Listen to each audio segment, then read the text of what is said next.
Bonjour, ravie de vous retrouver dans cette nouvelle vidéo. Alors j'aimerais aujourd'hui parler de Marie-Madeleine, car c'est une sainte que j'apprécie beaucoup. D'ailleurs j'ai une page Facebook qui s'appelle Marie-Madeleine et tous les saints. Et j'aurais voulu voir pourquoi aujourd'hui on l'a souvent vue comme une prostituée, et que c'est une image qui a perduré à travers les siècles et les âges, via la littérature et les arts. Et je voulais vous expliquer pourquoi aussi symboliquement, dire que c'est une prostituée, ça révélait quand même quelque chose de sa personnalité. Alors déjà, Marie-Madeleine, c'est la composition de trois personnages dans les évangiles. Marie de Magdala, donc une femme qui a été libérée par Jésus de nombreux démons. Il y a aussi Marie de Béthanie qui, dans une fameuse scène avant la dernière Pâque de Jésus, oint avec du nard, une huile très précieuse, un parfum très précieux, les cheveux et la tête de Jésus. Et c'était un peu en anticipation, en prophétie de ce qui allait arriver, donc elle ne le savait pas, Marie de Béthanie.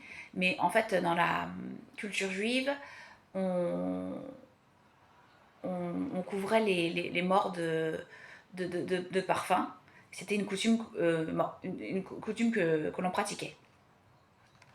Et le troisième personnage qui fait partie de Marie-Madeleine, c'est la pécheresse pardonnée. Vous savez, c'est le fameux moment où il y a une femme qui entre sans autorisation chez Simon, où Jésus dîne, et elle pleure sur les pieds de Jésus. Et ensuite, elle essuie les cheveux de Jésus, elle essuie les pieds de Jésus avec ses cheveux. C'est le passage qu'on appelle le fameux passage de la pécheresse pardonnée.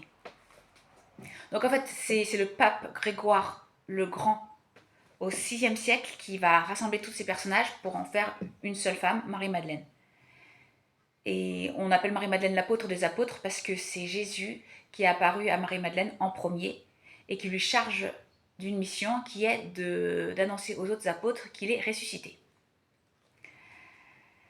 Alors pourquoi cette image de prostituée a perduré à travers les âges? C'est parce qu'en fait, on a retenu que l'aspect de Marie-Madeleine, de la pécheresse pardonnée. Vous savez, quand elle a les cheveux longs. Alors on a un peu supposé ensuite que c'était une prostituée, parce que les cheveux longs à l'époque, ça signifiait quelqu'un qui avait une vie légère.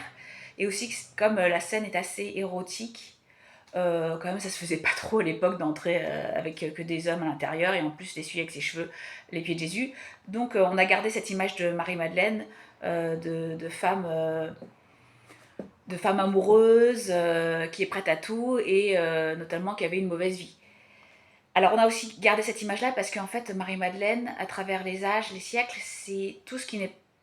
En fait, tout ce qui n'est pas comme la Sainte Vierge, pour une femme, c'est devenu Marie-Madeleine. C'est-à-dire que la Sainte Vierge était immaculée, pure et sainte, et du coup, Marie-Madeleine, c'était plus le côté sensuel, sexuel, avec tous les péchés, etc., qui est resté. Alors, ce qui est important de retenir par rapport aussi au fait qu'on dise qu'elle était prostituée, donc même si c'est une image fausse d'elle qu'on véhicule, parce qu'en fait, il s'avère qu'en fait, c'était une femme d'une grande famille, aisée. C'est d'ailleurs pour ça qu'elle avait un parfum, on appelle le nard le parfum, qui était très précieux. Et à ce moment-là, les apôtres ne comprennent pas pourquoi elle utilise ce parfum. Et c'est Judas qui dit, mais pourquoi on utilise ce parfum pour Jésus, alors qu'on pourrait l'utiliser pour les pauvres? Et c'est là que Dieu répond, Jésus répond que tant qu'il y a l'époux, qu'on fête avec lui, et qu'on aura bien le temps de donner aux pauvres quand l'époux ne sera plus là, en l'occurrence après la mort de Jésus. Alors, ce qui peut être vrai dans le fait qu'on dise que c'était une prostituée, c'est que ce qui est important à savoir avec les mots hébreux dans la littérature rabbinique, euh, c'est que on parle de Yatzanit, c'est-à-dire une femme insoumise, celle qui sort à l'extérieur, l'extravertie, la dévergondée. Donc c'est vrai que Marie-Madeleine avait un caractère fort, un esprit libre. La preuve, elle faisait des choses que personne ne faisait, et en plus pour une femme, parce que ce qu'il faut se rappeler, c'est qu'à l'époque, les femmes de bonnes mœurs, où les femmes, c'était une femme mariée, qui restait à l'intérieur, qui n'avait pas voix au chapitre, donc qui ne parlait pas. Si vous voyez, c'était une femme couverte qui restait dans la maison, dans un intérieur fermé, avec un propriétaire, un maître, le mari. Vous voyez. Et donc, ce n'était pas du tout le cas de Marie-Madeleine. Donc, c'est pour ça qu'on peut associer, c'est pour ça on peut l'associer à une prostituée. Parce qu'on peut rattacher à elle le mot Yazanit en hébreu, donc, comme je vous dis, qui signifie celle qui sort à l'extérieur. Alors, il y a aussi l'adjectif qui pourrait lui être attribué de moufkeret. Donc, comme je vous dis, qui sert à qualifier une femme qui n'est pas sous l'emprise et le contrôle d'un homme, et donc par extension une prostituée. Donc en fait, c'est vrai qu'à cette époque, sans maître ni propriétaire, sans maître et propriétaire, la dignité d'une femme était menacée. Et finalement, c'est ce qui lui est arrivé parce que elle était libre, elle a décidé de suivre Jésus et par la suite de prêcher. Et, et donc voilà. Donc c'est pour ça qu'on peut dire que c'était une prostituée. C'est ça qui est resté à travers les âges. Donc c'était intéressant. Alors qu'est-ce que je voulais vous dire aussi? Alors aussi pourquoi aussi une prostituée? Parce que sûrement Marie-Madeleine était très belle parce qu'on le suppose. Alors c'est pas dit, mais on le suppose par ses cheveux très longs. Et j'aimerais vous citer, vous parler d'un passage dans le livre d'Elphine Horviller. Alors je sais pas, vous savez, c'est l'une des 2 femmes rabbins de France. Et son livre s'appelle En tenue d'Ève, féminin, pudeur et judaïsme.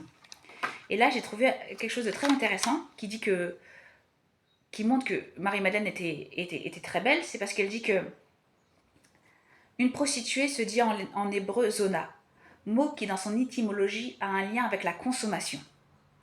Les mots qui désignent la nourriture, mason ou encore un buffet, misnon, dérivent de la même racine hébraïque. Donc c'est très important les racines hébraïques parce qu'à partir d'une racine on peut faire de multiples mots. Et donc Delphine Horviller dit « Les sages du judaïsme enseignent qu'une prostituée est quelqu'un dont les yeux des hommes se nourrissent. » Donc je répète, les sages du judaïsme enseignent qu'une prostituée est quelqu'un dont les yeux des hommes se nourrissent. Autrement dit, elle est une femme qui est d'abord consommée par la vue. Vous voyez ? Voilà, enfin, je voulais peut-être aborder l'aspect des seins nus. Vous voyez toujours ce côté un peu sulfureux parce que aussi Marie-Madeleine c'est l'une des rares. Alors, donc soit elle est représentée avec les cheveux qui recouvrent tout son corps, nue avec les cheveux qui recouvrent tout son corps. Vous savez toujours cet aspect érotisé de la sainte. Et aussi, alors il y a une fameuse statue de Marie-Madeleine en gloire au Louvre et donc elle a ses fameux cheveux longs et on voit aussi ses seins. Donc c'est assez rare quand même dans la représentation catholique ou dans la chrétienté de voir des femmes aux seins nus. Donc il y a souvent donc Sainte Agathe, parce qu'elle c'était une martyre romaine et on lui avait coupé les seins. Donc c'est pour ça qu'on la représente souvent soit avec les seins qui sont torturés, avec des pinces, soit les 2 seins sur un plateau. Voilà. Donc rien d'érotisé là. Oh, parfois elle est un peu érotisée, mais bon. Mais Marie-Madeleine, dans cette fameuse statue de Marie-Madeleine en gloire, donc a vraiment les seins nus. Alors, donc il y a cet aspect certes érotique, mais il y a un aspect un peu plus en symbolique, plus profond et plus vieux. C'est-à-dire que les seins représentent l'aspect nourricier. C'est-à-dire que on peut aussi dire de Marie-Madeleine que par sa connaissance des évangiles, par le fait d'avoir côtoyé énormément Jésus, parce qu'elle a quand même été là dans les moments clés et fondateurs du christianisme. Elle a été là, elle a oint Jésus alors qu'elle ne savait pas qu'il allait mourir. Elle était là lors de la crucifixion, elle était là lors de la résurrection de Jésus. Et donc c'est ça signifie qu'elle allait ses disciples ou les gens qui l'admirent, qui peuvent l'admirer, qu'elle les allait par leur savoir, par son savoir, qu'elle les abreuve de sa connaissance, parce qu'elle avait aussi une connaissance. D'ailleurs, on dit même que Marie-Madeleine avait peut-être une connaissance cachée, et là, c'est un peu le courant gnostique des premiers siècles, qui après était considéré comme hérétique, mais il y avait pas vraiment... Tout n'était pas faux, je trouve, dans ce qu'il véhiculait. Dans la gnose, tout n'est pas faux, je trouve. D'ailleurs, on a assimilé dans la gnose Marie-Madeleine à une déesse mère, l'alter ego du Christ, donc du Christ masculin, ça serait une figure christique mais féminine. Donc voilà. Donc ça c'était intéressant. Donc j'espère que cette vidéo vous a plu. Donc Marie-Madeleine n'était pas une prostituée, mais en disant qu'elle était prostituée, symboliquement on révèle des choses de sa personnalité, de son caractère et ces aspects-là étaient vrais. Donc un esprit fort, indépendant, qui n'était soumis à aucune contrainte, pas de carcan, qui a vraiment suivi son cœur, qui a suivi Jésus, et qui a fait fi de toutes les contraintes sociétales, de tout ce qui était imposé aux femmes, et donc qui a fait preuve d'un très grand courage, parce que c'était pas simple de s'affranchir des mœurs et coutumes juives, de ce qui pesait sur une femme, et voilà. Donc c'était une petite vidéo pour quand même lui rendre hommage. Donc je vous remercie, n'hésitez pas à vous abonner, à mettre un j'aime ou des commentaires, et je vous dis à bientôt. Au revoir.